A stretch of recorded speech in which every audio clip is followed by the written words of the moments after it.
Este programa conta com o apoio da Tá Na Hora Service Limitada. Olá, saudações e bem-vindo, caro internauta, a mais uma edição do Política na Mesa, programa de debates de assuntos que marcam a atualidade do país. Hoje trouxemos dois assuntos. O Presidente da República de Moçambique, Filipe Nyusi, estende o recolher obrigatório para todas as capitais provinciais no quadro do estado de calamidade pública que vigora no país. Julgamento da ex-diretora do CERNIC, Serviço Nacional de Investigação Criminal, em Maputo, Benjamina Chaves, suspenso por incompetência do tribunal.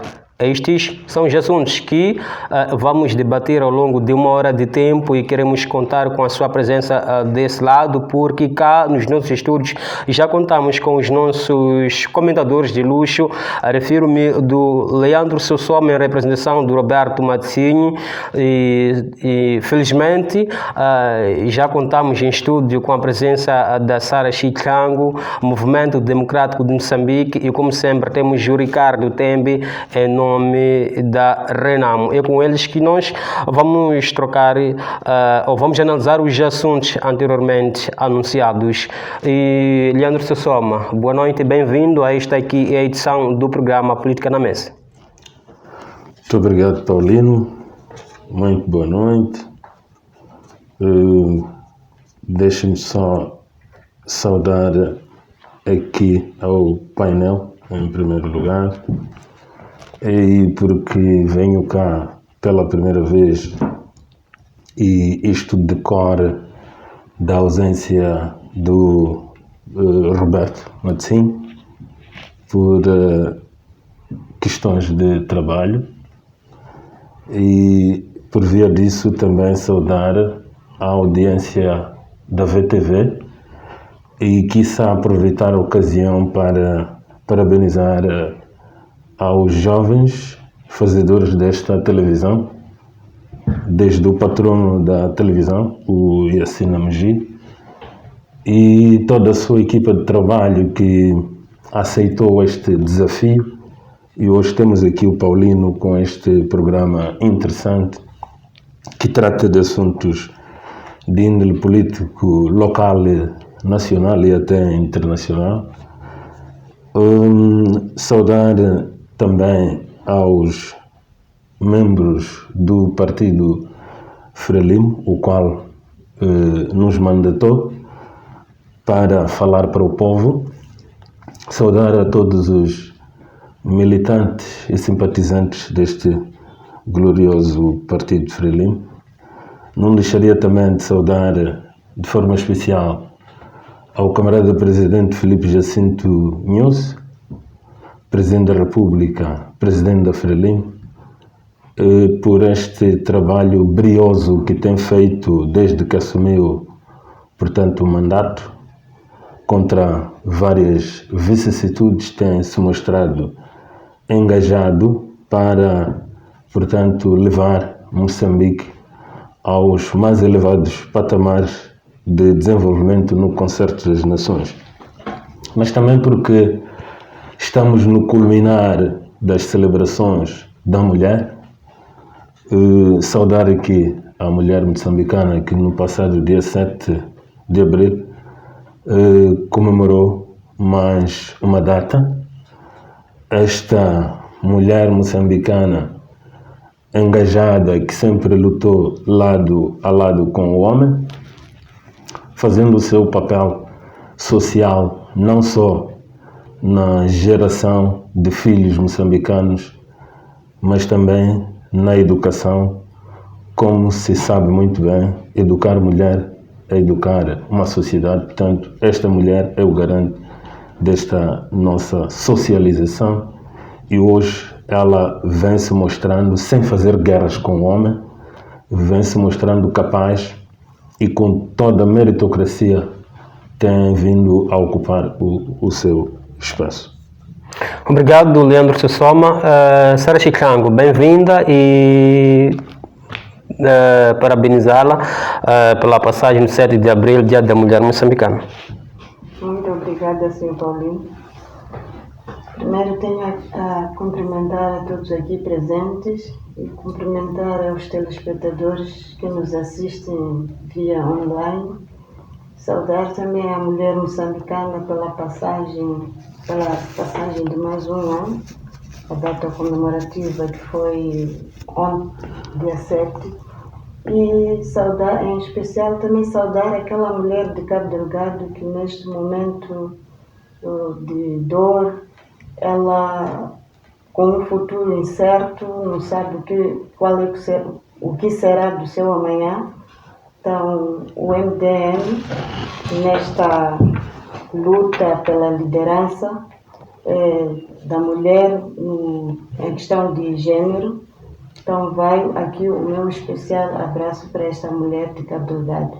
E também saudar ao nosso secretário-geral que tem conduzido este barco do MDM desde a perda do nosso presidente David Mbeko Simango, e saudar também a todas as companheiras que lutam por um Moçambique para todos. Muito obrigada.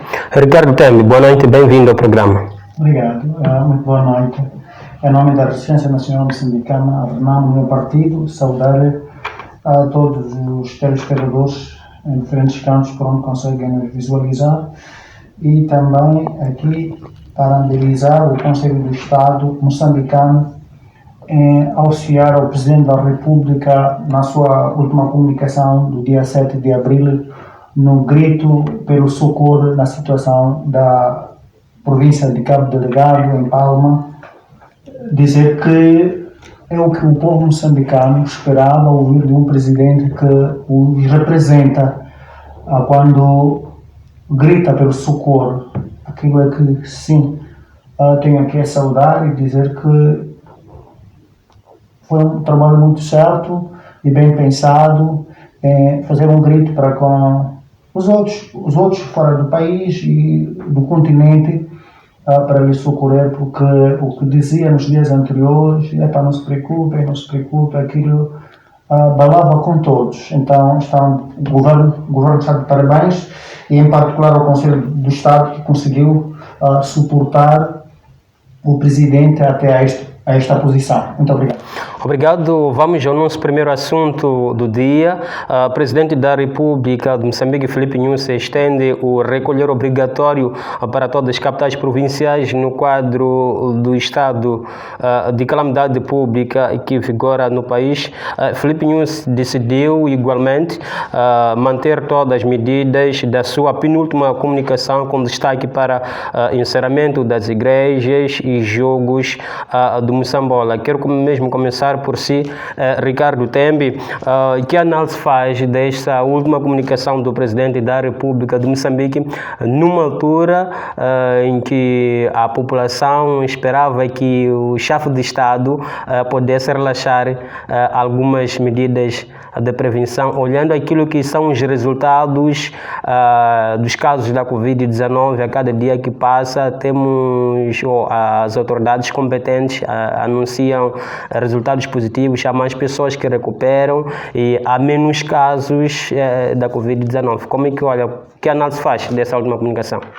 Obrigado. Primeiro dizer que foi-me um pouco difícil acreditar que ele tomasse aquela decisão de dizer que mais 21 dias e defender-se pela entrada de nossos irmãos que residem no país vizinho, África do Sul, país mais assolado na nossa África Austrália, que não houve maior atenção. Talvez se ele tivesse prestado maior atenção em controlar esses que vivem fora do país, e dentro do país, sabendo que há províncias que estão sem grandes números ou sem maior problema, devia ter optado na descentralização do país para permitir as atividades, o normal funcionamento dos serviços.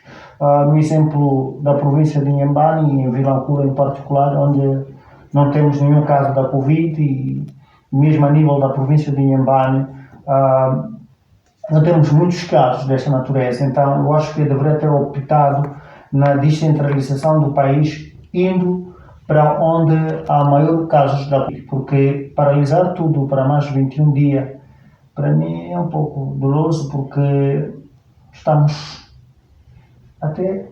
com fome. Essa é uma boa linguagem que eu posso até citar. Estamos com fome do emprego, estamos com fome de muita coisa, então deveria ter-nos dado essa oportunidade de trabalharmos, porque aqui não há nada.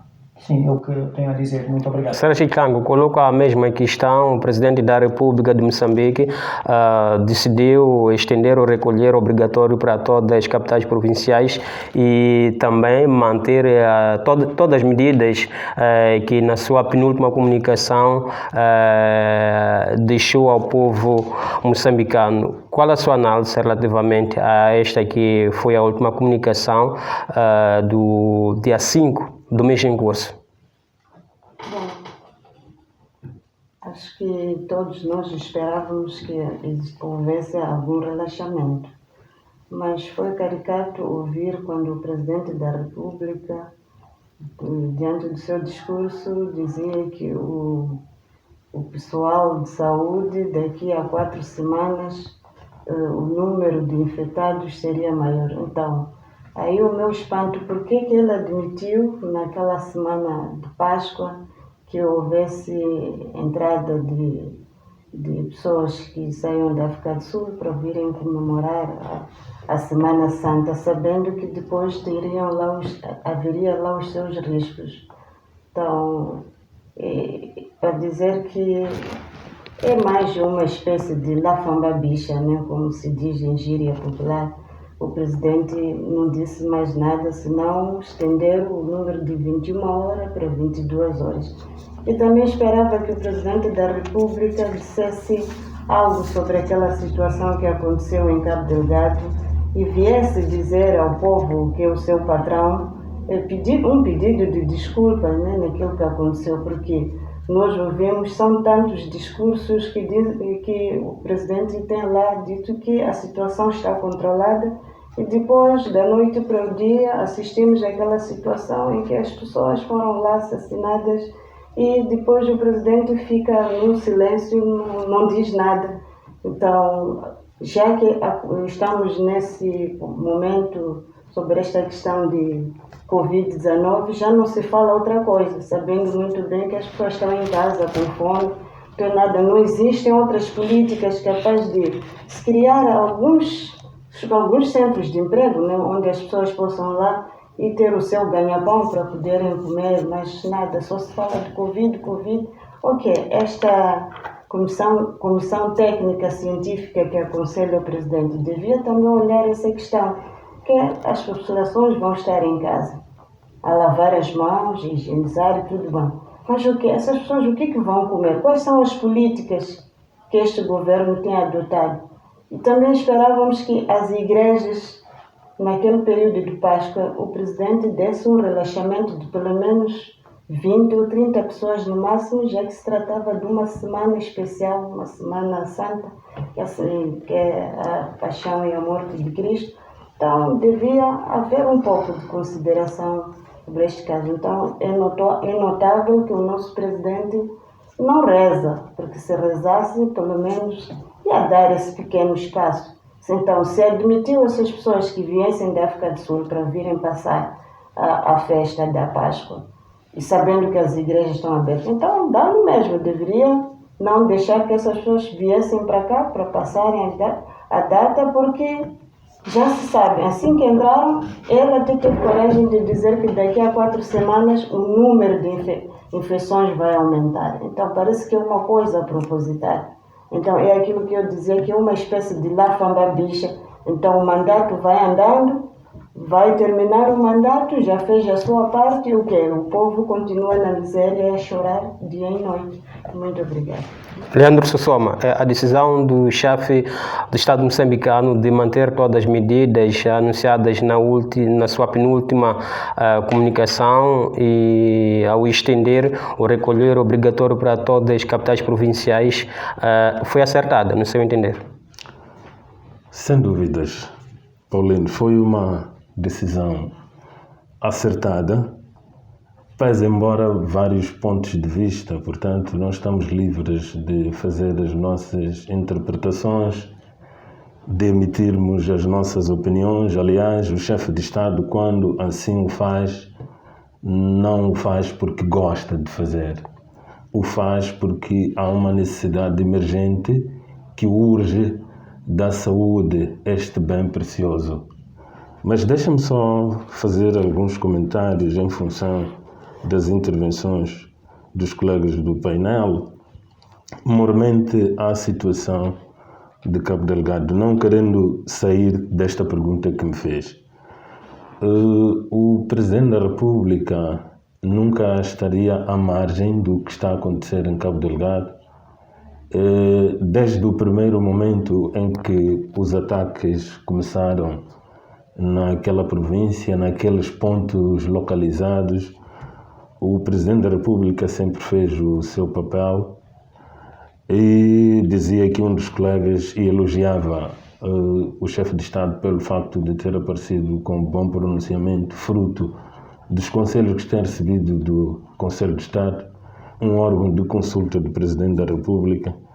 O Presidente da República, para já, participou, orientou ontem a cimeira, ou melhor, a troika, a dupla troika da SADC, onde participaram chefes de Estado e de Governo. Portanto, foram 4 chefes de Estado dos países da região austral de África, para debater o assunto dos ataques dos insurgentes em Cabo Delgado, estes que têm vindo a desestabilizar a economia naquela região e afetando ao país e a região austral de África.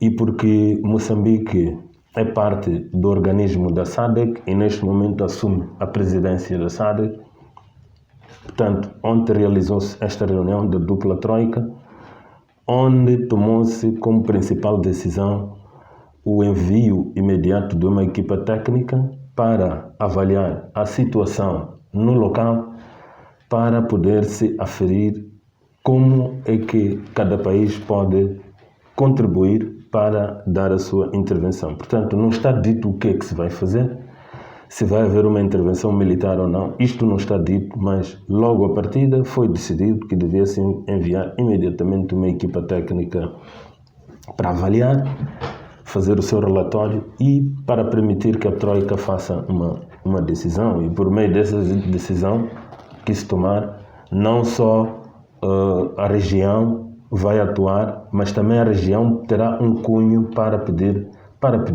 apoio, não é? Noutros continentes, noutros organismos. Portanto, o Presidente da República não está, portanto, à margem disto. Quanto à comunicação do chefe de Estado, que teve lugar, portanto, no passado dia 5 de abril, eu penso que, aliás, sem dúvidas, que esta comunicação foi acertada. Nós, como qualquer país afetado por esta pandemia, lamentamos pelo facto de a economia estar a desacelerar e isto afeta ao tecido social. E, portanto, é a economia nacional que está em causa. Não haveria aqui nenhum interesse do chefe de Estado, nem de nenhum outro conselheiro do chefe de Estado, induzir o chefe a decidir para defraudar o país economicamente. Não. A verdade é que houve ganhos. Nós, desde 22 de março de 2020 até 22 de março de 2021, oficialmente temos um ano de pandemia e pensava-se que, bom, para os mais apologistas, que esta pandemia fosse passageira. Mas fomos aprendendo que a pandemia nos encontrou e vai viver connosco. Nós vamos ter que aprender a conviver com ela. E algumas coisas que nós fazíamos em cumprimento das medidas, agora já estamos habituados. Uma simples máscara, queria dizer, ninguém se esquece dela, porque já estamos a nos habituar. E, portanto, é um ano e pouco que nos lembramos de onde iniciamos até hoje e vemos que, na verdade, a situação cada dia vai agravando-se, apesar de uma pequena desaceleração que, em algum momento, registrou-se, mas isso não nos tranquiliza, não é? Os casos de infecções, de internamentos, de óbitos desaceleram, mas de dezembro até cá, pelas estatísticas do Instituto Nacional de Saúde, tem-se mostrado que há um alarme, não é? Portanto, há ganhos que foram obtidos disto, há que capitalizar os ganhos. Não podemos ser precipitados em avançar para o relaxamento, para depois nos tornarmos como aqueles países que tiveram que levar o seu povo a medidas mais drásticas. Por exemplo, o lockdown. Estamos a imaginar o lockdown em Moçambique, um país de grandes desafios, não é? Então, um lockdown seria desastroso. Por isso, há que capitalizarmos, não é? Há uma necessidade aqui, porque há pressupostos que levaram para que o chefe de Estado, portanto, declarasse, portanto, a manutenção das medidas e algum agravamento. Olhando para as igrejas, no seu entender, acha que as igrejas não estão preparadas para lidarem com este novo normal imposto pela Covid-19? Até que podem estar, mas como dissemos, tudo é na base de estudos científicos que são feitos. Muitos aqui criticam o facto de como é que a abertura das aulas, dia 22 de março houve a abertura das aulas em todos os subsistemas de ensino e depois não se abrem as igrejas. Mas fica claro que, de acordo com estudos científicos, crianças e adolescentes não se infectam facilmente e, quando se infectam, desenvolvem sintomas leves. Ou seja, é um grupo de menor risco, isto por causa da sua imunidade. E quanto mais adultos nos tornamos, a imunidade baixa e a Covid é inimigo de quem tem imunidade baixa. E se formos a perceber, a maior parte dos crentes, não é? São adultos, não é? Que são um grupo de maior risco. Mas também é a questão de equilíbrio. Se nós queremos retomar, não vamos abrir tudo ao mesmo tempo, não é? Porque senão depois não sabemos, não conseguimos controlar. E se houve abertura das aulas, é mesmo por esse pressuposto de que o capital humano é que garante o desenvolvimento deste país. O próprio combate à Covid-19 precisa de meios, estratégias, conhecimentos que são adquiridos na escola. Então, o grande pilar, que é o capital humano, depende dos serviços de educação. Por isso, havia necessidade de retoma da educação para manter este capital humano ativo, mas há outros pressupostos, não é? A própria abertura da economia, não é? Num ambiente de uma epidemiologia favorável para nós, porque se nós reabrimos a economia com muitos poucos casos de Covid-19, facilmente isto pode ser controlado. Muito obrigado, Leandro Sessamo, ficou o essencial. Ricardo Tembe, sob o ponto de vista econômico, o recolher obrigatório, particularmente para a província de Inhambane, que a sua economia depende do setor de turismo, e este é um dos setores mais afetados pelos efeitos da Covid-19. Até que ponto a economia da nossa província vai se estabilizar olhando para o recolher obrigatório? É verdade que tem o seu início às 22 horas até 4 horas. Bem, a este ponto, até quando eu cheguei a dizer que o Presidente da República, ou o Conselho do Estado, está de parabéns, que suportou o Presidente da República a tomar essa decisão do seu último pronunciamento do dia 7 de abril. Eu o disse porque, pela primeira vez ao longo dos 4 anos que surgiu o nome de insurgente, é pela primeira vez que o Presidente da República sai a se pronunciar no que interessa ao povo moçambicano, porque não fazia muito sentido um Presidente da República sair a dizer não se preocupem pelo assunto de Cabo Delgado, onde pessoas estão a morrer. É por ali que eu disse que ele está de parabéns e desta vez conseguiu acertar, chamaria de um jackpot, conseguiu sair e dizer bem, coisa que interessa ao povo. na situação do grito que ele clama hoje pelo mundo e na ajuda. E indo para a pergunta que me coloca da situação da província de Inhambane, também nos princípios eu teria dito que deveria ter optado em descentralizar as províncias em que não tem maior casos da pandemia da Covid-19 para permitir que as mesmas se levantam para o seu próprio ganha-pão. E também cheguei a condenar o ponto de ter permitido que ao longo da Páscoa os irmãos nossos que vivem na África do Sul entrassem no país sem passar de nenhum isolamento, para depois vir agravar a situação para nós estarmos aqui no país e que estamos este é o segundo ano sem algo a fazer, sem um ganha-pão. Agora, os outros irmãos estão radicados num outro país à procura do seu ganha-pão, talvez lá trabalham, ganham alguma coisa, para depois ele permitir abrir, entram lá, para depois ficarmos em risco, é o que eu estava a tentar dizer.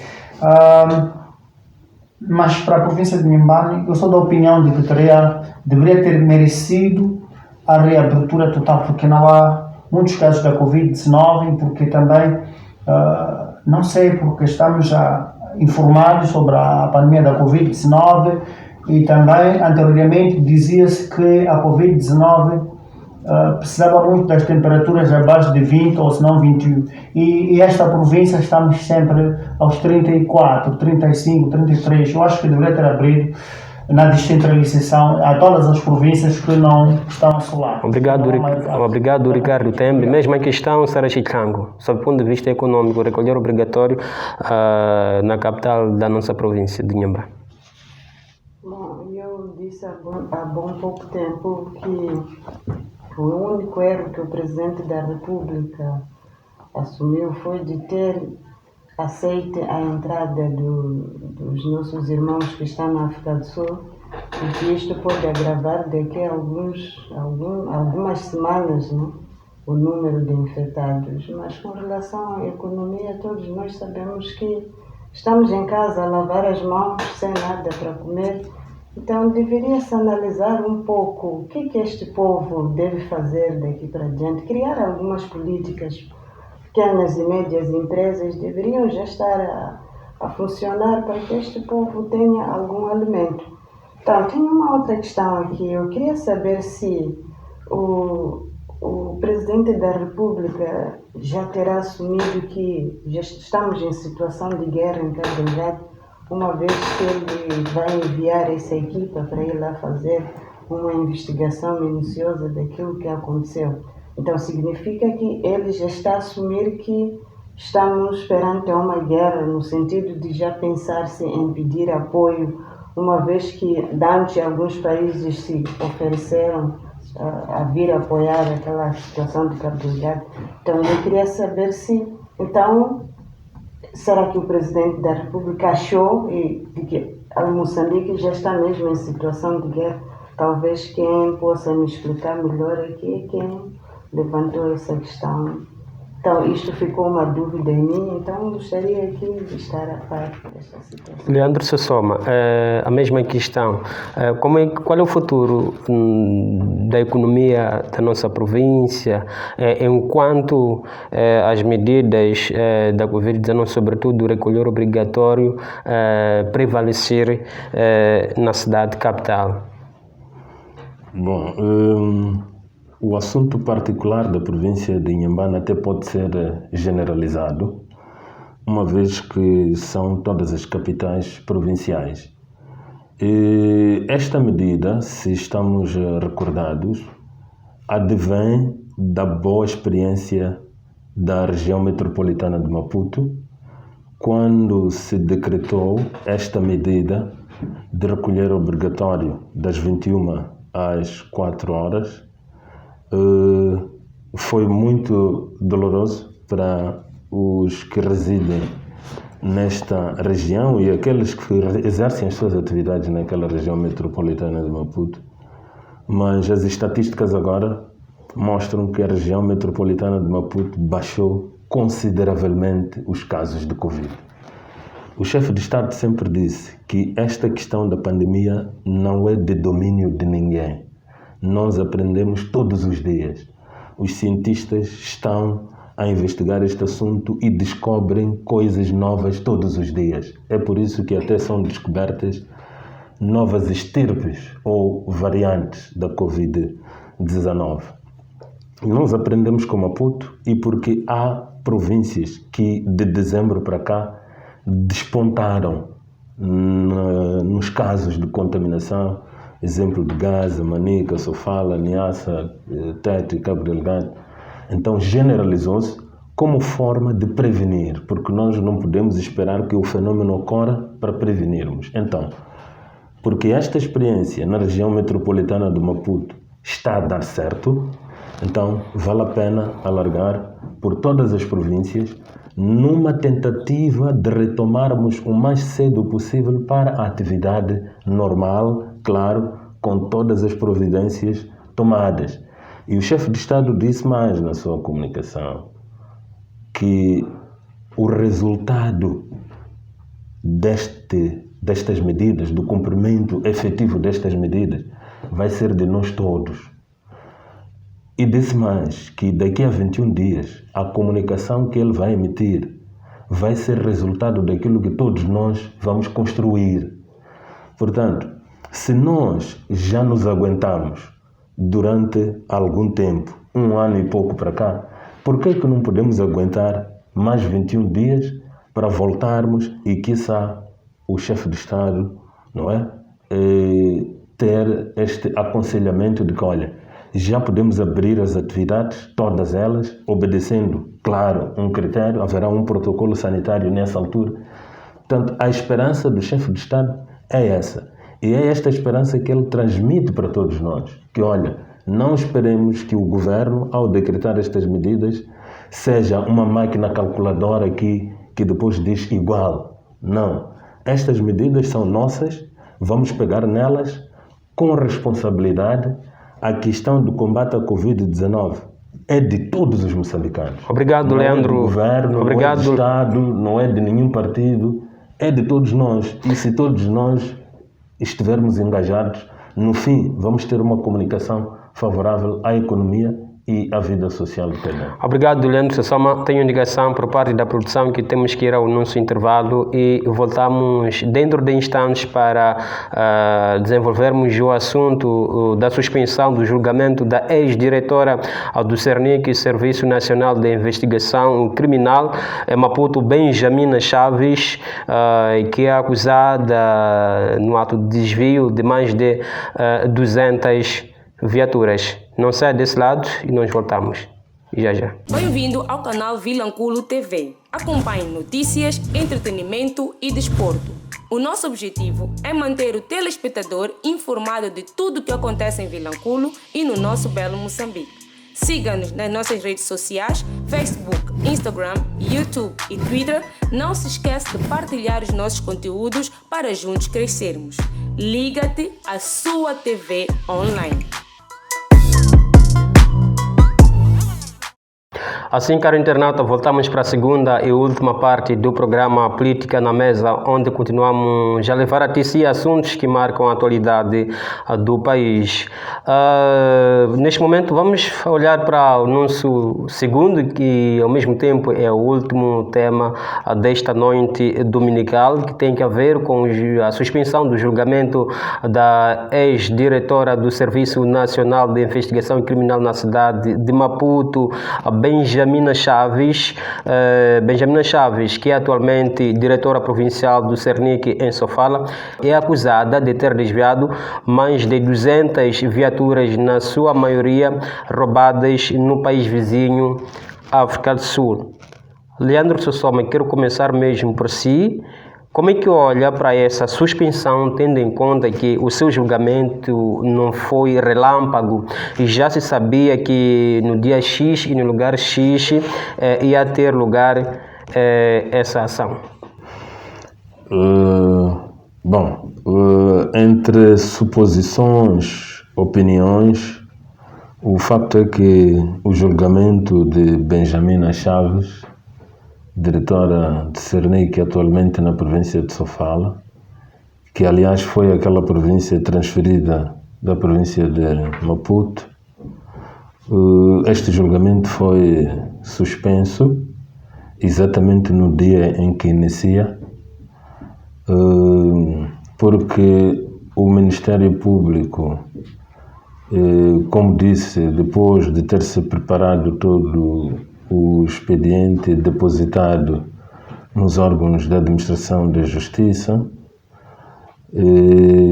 foi, portanto, descoberta uma irregularidade, e esta irregularidade veio a ser descoberta pela própria representante do Ministério Público que preparou o processo, e só foi bom assim, porque ela teve a capacidade de discernimento e mesmo em sede de tribunal ela pronunciou-se pedindo o adiamento do julgamento, porque entendeu-se que aquele tribunal não seria o indicado para julgar aquele quadro dirigente da Cernic. A lei da Cernic é clara, que, portanto, os quadros que assumem, queria dizer, cargos de direção, chefia e confiança, no caso de nível provincial, não são julgados num tribunal de nível distrital, mas sim num tribunal superior de recurso. Por isso, a juíza acolheu e endossou aquele tribunal competente para julgar. Essa é que é a verdade. Portanto, o erro, mesmo tarde, quando ele é descoberto, deve ser corrigido. Portanto, não vamos deixar de corrigir uma anomalia porque viemos praticando o erro há séculos. Não. Então, foi preparado o processo, sim, como dizia, não foi coisa feita em cima do joelho, mas a cada passo que se dava, olhava-se para os procedimentos e descobriu-se que havia irregularidades. Não havia nada a fazer, porque perante a lei todos somos iguais e ela deve ser cumprida, e assim foi cumprida a lei. Sara Chitlango, como é que olha para a suspensão deste caso ligado à ex-diretora do Cernic, Benjamina Chaves, que é acusada de ter desviado mais de 200 viaturas? Bom, eu tenho a dizer aqui, ainda bem que o colega reconhece que os erros vêm sido praticados há séculos. Já é um bom sinal de que, pelo menos, reconhece que houve aqui um erro. Mas aqui a questão que me inquieta é a seguinte: eu não entendo muito a matéria do direito, é que quando se recebe um processo, aquela fase de instrução preparatória, todo aquele protocolo, esse documento vai para aquele. Não seria nesta fase em que poderiam notar que este caso não seria julgado naquele tribunal, mas sim no Tribunal Supremo? Então, aqui eu sinto que houve uma questão de simulação, simular um julgamento para depois detectar o tal erro. E é muito vergonhoso ouvirmos essa questão logo de uma diretora de Cernic, fazer esses desmandos, roubar 200 viaturas, mas eu tenho aqui a não acreditar que esse roubo foi feito por uma única pessoa. Não. Se este tempo em que se roubou 1, 2, 3, até 200 viaturas, será que não tinham em conta que esta pessoa estava a fazer aqueles desmandos? Então, se não houve uma investigação precisa naquele momento, então significa que há outras pessoas envolvidas nesse caso de roubo das viaturas. 200 viaturas, como é que entraram? Onde é que foram? Tudo isso é preciso uma investigação muito mesmo precisa. Agora, há aqui a questão de julgar esta senhora. Então, se os tribunais deixarem aquela questão de serem uma instituição partidária, aqui não haverá nenhum julgamento. Nós temos visto, este é o meu primeiro processo, há muitos processos que são arquivados. Temos aqui o caso das dívidas ocultas, desde 2017 até hoje, os processos vão e voltam. Não há uma informação clara aqui das coisas, do roubo que aconteceu. E tivemos há pouco tempo aquele caso de Dondo, e também o julgamento foi suspenso. Tivemos outro caso também do roubo de energia. Então significa que é uma quadrilha, há muitos desmandos, as pessoas entram no poder, roubam, porque as instituições de justiça estão lá partidarizadas. Então é um pouco complicado julgar essas pessoas, porque quando elas roubam, principalmente esta senhora, eu tenho certeza que não roubou sozinha. Se roubou com outro grupo, então este caso vai ficar embrulhado e as simulações sempre vão acontecer. Vão simular, ela entrar na cadeia, dias depois sai, ou eu preciso pagar calção. São coisas que nós já assistimos, isso era de se esperar, não é novidade nesse país. Nós já assistimos vários processos arquivados e as pessoas são presas da noite para o dia sai, mas quando é ladrão de pato é que cumpre a pena. Então é doloroso e é vergonhoso ouvirmos essa situação. Ricardo Tembe, qual a sua análise relativamente a este assunto e referir que Benjamina Chaves é atualmente diretora do Cernic na província de Sofala? Muito obrigado. Eu aqui quero primeiro começar por saudar a honestidade do colega Leandro em saber dividir as coisas e as responsabilidades também, porque o Partido Frelimo às vezes tem enviado-nos alguém que não o chamaria de não ter capacidade nem conhecimento das coisas, e quando chega aqui a tendência é vingar e só fazer barulho onde não há razão de barulho. Mas também dizer que o que vamos dizer contra um polícia ladrão? Esse polícia que todos nós estamos à espera dele, de nos ajudar, é o próprio polícia que sai lá o primeiro a roubar. Por isso, nem o tribunal de lá não conseguiu julgar, porque é o polícia que tem que nos servir. É esse polícia que hoje é o próprio ladrão, polícia ladrão. É um pouco complicado. Complicado porque quem será esse juiz que vai julgar a nível de Moçambique? Porque esses casos sempre aconteceram, a colega acabou de citar aqui, aconteceram várias vezes, e porque o poder todo está no partido, o suporte todo está no partido, e essas pessoas se atribuem esses cargos sem maior responsabilidade, só simplesmente por uma confiança de amizades, nem é de conhecimento até, é de amizades entre pessoas.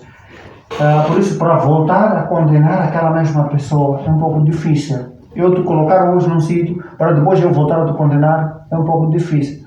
200 viaturas, nem uma água dessa roubar, que é problema maior. Mas em Moçambique é possível alguém roubar 200 viaturas. Eu também sou da opinião da colega em dizer que ela não roubou sozinha. O tribunal foi encontrar que esta situação envolve muita gente. Envolve muita gente, até outros grandes que essa, que pronunciou-se aqui, aliás, que foi descoberta. Por isso, aqui, essa demora toda está para se fazer um novo arranjo, só simplesmente para soltar a ela, ou ela aí vai perder o emprego, e aqueles que lhe suportavam lá no roubo dessas viaturas vão continuar a trabalhar. Dizer que aqui em Moçambique haverá justiça, tribunais para julgar, quando o presidente da República não assumir cargos do presidente do partido. Distanciar, divorciar entre o presidente e o partido. Ali é que vamos começar a ter a justiça aqui em Moçambique. Mas ainda continuar com a situação de o presidente da República ser o presidente do partido. Não vai acontecer, porque o presidente da República, quando está lá no seu gabinete, quer tomar uma decisão, volta ao partido, fica com receio de, se eu aqui abrir boca, os colegas vão me sacudir, já não vou renovar nem o meu mandato, os colegas vão virar contra mim. Esquece de que é esperado por uma grande responsabilidade de todos, porque não somos todos neste país que pertencemos a Frelimo. Eu pertenço a Renamo e quero ver este caso bem julgado. O que não acontece nesse país só acontece quando a colega citou aqui, é alguém que roubou uma água dessa, é alguém que roubou um pato ali, aquele que até sai ali na televisão, é publicado, roubou patos, até roubou por fome. Agora, essa pessoa de roubar 200 viaturas não é por fome, é um grupo de pessoas que estão a fazer essas manobras todas de roubar, por isso não vai se julgar. E não podemos mais esperar o julgamento aqui. O que a gente vamos ouvir aqui é do exemplo daquilo que aconteceu num dos municípios que viemos aqui debater sobre isso. Depois foram absolver o elemento e é o que vai acontecer com ela. Ela, a única coisa ali, vai perder o emprego e vai ficar a comer os valores das 200 viaturas já em casa. Perdeu o emprego, mas julgamento. Não vai, porque vai envolver muita gente. Não é possível vir do estrangeiro 200 viaturas entrar dentro do país e serem revendidas ou usadas por uma única pessoa. Não é possível. Há um grupo de pessoas. Mas é triste termos um governo desta natureza que até polícia da Sirnic e aquele polícia simples lá no meu bairro, o que vai acontecer dele? Se a chefe lá é que rouba, mas que é aquele que está lá no bar. Quem é que vai controlar? Obrigado, Ricardo Tembi. Sossoma, havia aqui uma necessidade de se transferir a diretora, tendo em conta que havia um processo que corria, sobretudo neste caso aqui. Temos informações de que ela, neste momento, ou desde janeiro, está a ocupar as mesmas pastas que ocupavam em Maputo. Refiro-me diretora do Cernic. Olhando para este caso que corria, havia uma necessidade de se transferir para uma outra província. Que análise? Como é que interpreta esta transferência de um ponto para o outro, tendo em conta que no ponto de partida havia uma nódoa que corria sobre ela? Bom, podemos até ser leigos na matéria jurídica, mas conhecemos algumas coisas genéricas sobre a justiça. E olha, aqui, ao responder esta questão logo à partida, eu filo logicamente como a coisa é, não é? Não se trata aqui de ser o quadro mais competente, mais honesto, mandatado pela Frelimo, não. A Frelimo tem seus quadros e mandata para missões sempre que necessário, colocando sempre as pessoas nos lugares que devem estar. Portanto, os que vierem aqui em nome do Partido Frelimo são aqueles que foram indicados para falar em nome do Partido Frelimo. Eu não posso concordar com juízos desta natureza, não é? E todos nós viemos, cada um tem a sua forma de abordar os assuntos, não é?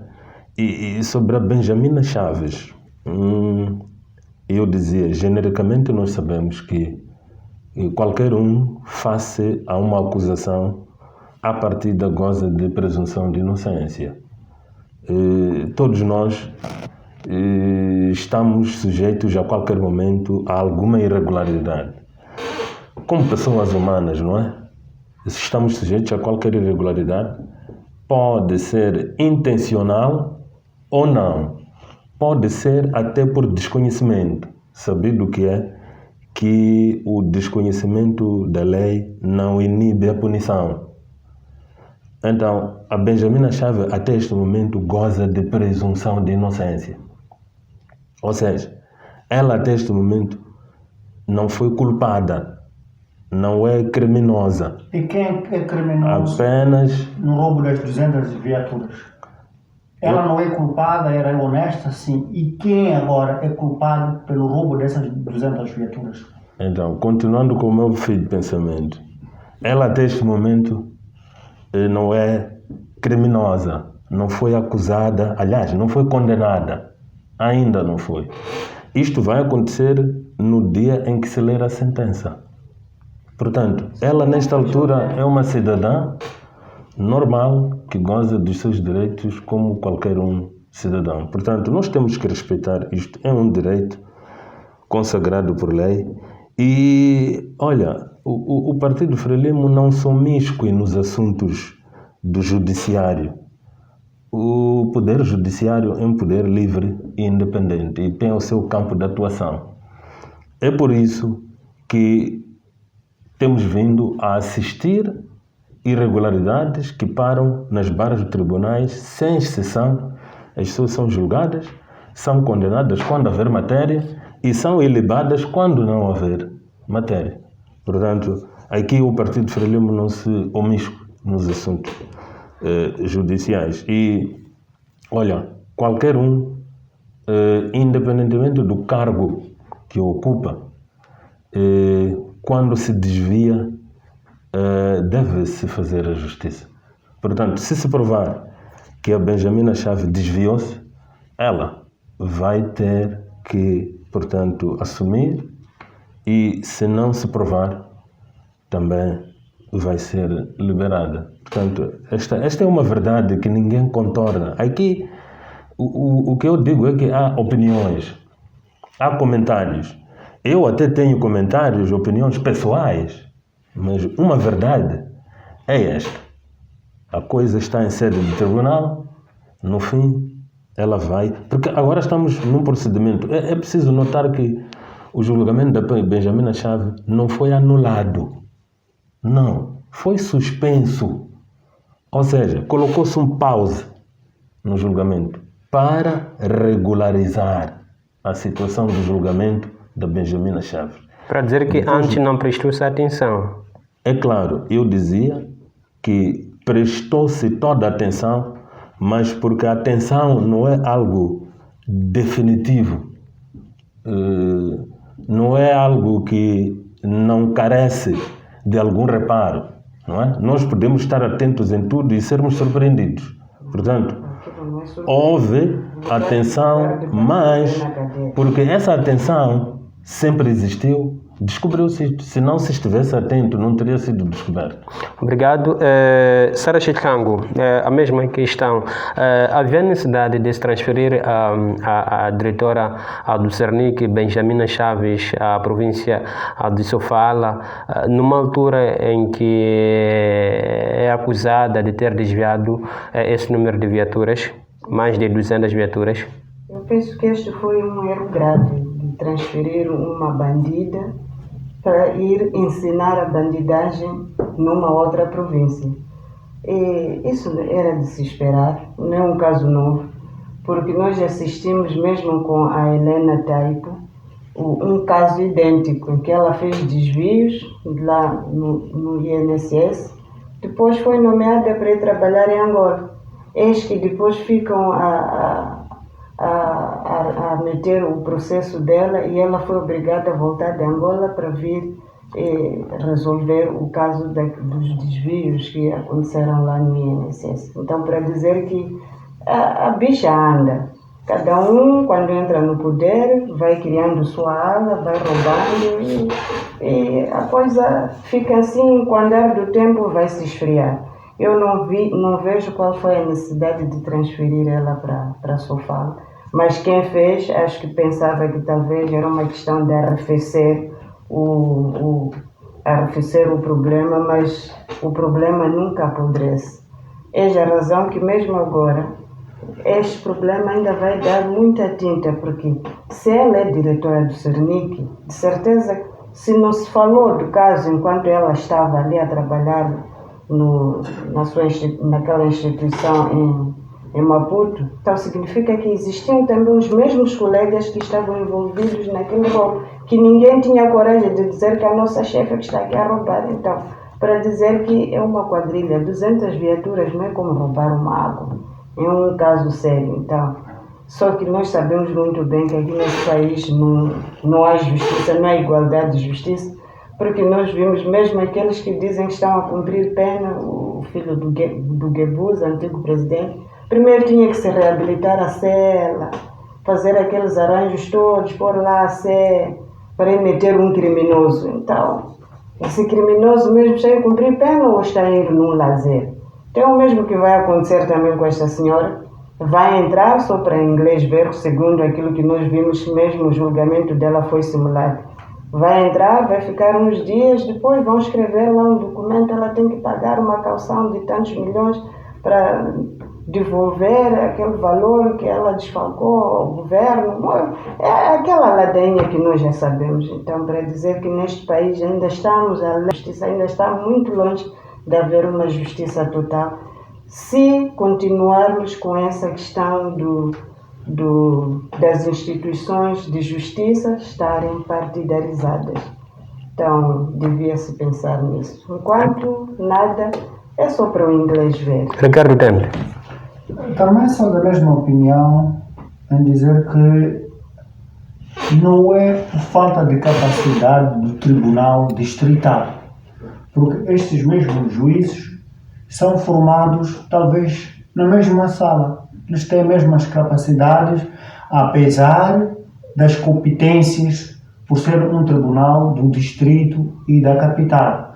Mas também admirar o facto de a pessoa ter praticado o crime muito próximo do Tribunal Supremo, da PGR, lá na capital, para ser transferido para o distrito, para ir dar culpa a um juiz honesto lá, porque ele é obrigado a dar o seu reparo e, de acordo com o tipo de caso, e por isso que conseguiram dizer não, ele lá, o juiz lá foi dizer não, isto não merece o meu nível, porque viu que é batata quente nas mãos, então devolveu para os donos. Então, também sou da opinião de que Moçambique só vai funcionar a justiça quando o presidente do partido não ser o presidente da República, ou o presidente da República não misturar com a função do presidente do partido. Por exemplo, daquilo que está a acontecer, já acompanhamos, não sou eu aqui a dizer, a divulgação daqueles que são culpados nas dívidas ocultas, mas porque são as mesmas pessoas que estão em frente. Quem é que vai dizer, vai ao tribunal, vai ao julgamento fulano? Se a mesma pessoa, eu te indico para um emprego, tens capacidade de depois voltar a me condenar? Não, porque se você me condenar, antes de você chegar em casa já não é mais juiz. É por aí que eu digo que a justiça moçambicana, a democracia em Moçambique, vai funcionar quando o presidente da República não estar aliado ao partido político. No exemplo da África do Sul, não está aí o Jacob Zuma a ser ouvido? E Moçambique, porque é que esses todos acusados nas dívidas ocultas não estão a ser julgados? Vai ser julgada essa diretora da Cernic? A pessoa que deveria estar a fazer a investigação de quem roubou 200 viaturas para se saber a proveniência, aonde é que foram vendidas, é a mesma pessoa que está em frente. Então, aqui é só nós é que somos vítimas. O julgamento em Moçambique, a justiça só funciona para os desgraçados que somos nós, que não temos dinheiro. Nós é que vamos ao julgamento, mas aqueles que estão na dianteira, esquece. Não funciona aqui em Moçambique. Por isso é normal. Acho que nem havia razão de trazer esse tema aqui, porque, óbvio, todos sabemos que ninguém vai julgar alguém dessa natureza. Só para falarmos desse assunto, né? O colega que está aqui deve estar a ter medo por estar a falar de uma grande imagem da Cernic da investigação. Mas é ladrão. Podemos ter medo, né? Vergonha, mas é ladrão. Roubou. Eu que não roubei, por que não sou acusado nem dessa área? Roubou, por ser acusada. É triste. É triste o que acontece nesse país. A única coisa é aquilo que o Presidente da República disse: não se preocupem. Morrem pessoas, não morrem, não se preocupem. O que disse na situação de Cabo Delegado: não se preocupe. Não vamos nos preocupar, é só vermos as coisas acontecer. O que fazer? Muito obrigado, ficou essencial.